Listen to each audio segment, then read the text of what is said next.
الو. سلام علیکم زیبا شمایی؟ من پرویز در بیمارخونه است. چی؟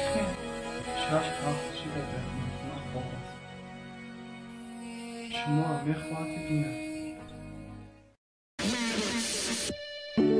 برگی درخت میریزد، شمالی خنک در بیرون،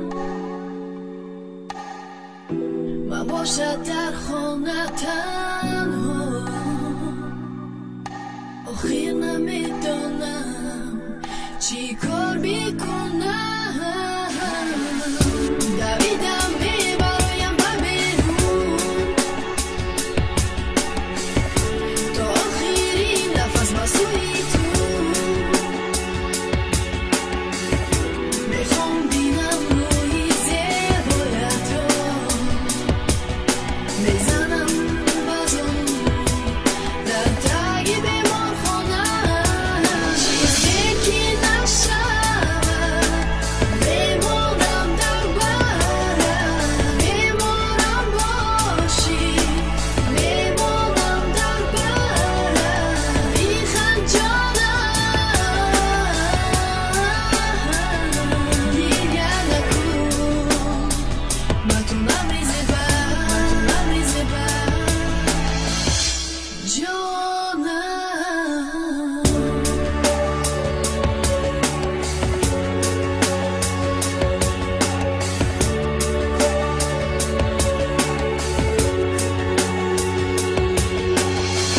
گیریا نکن و زیق نشو و مگذره امروز کی میکنه شب و شب یردم نمیتا درون برای تو من میشم و دنیا میشم بهشت اگر خوفت برم من میشم برای تو بلیش اینمی ای عشق تو دیدی شقتی من در بری من در آغوشی من روزو میگذشتم نکی تو زیق نشو در خوابت میدرم مثل پیشتره هر شب در یادت میمونم میدونی اگر یاد کنی تو میرم من نکی نمیری تو مثل دود میشم گون نمیتونی به من مثل محتوب سیتورت نسته چی خیلی هستم میستم بس در درونی تو دلم زدستای من دیدستم اون چشمو تحازی پری اوبم من ترم نمیمونم خوابی زور میشم در خواب افسوس نمیگیرم دیگر در آغوشی گرد دزیقی و خرسندی بدم و میمونم در ورد یکی نشود میمونم در برم، میمونم باشی،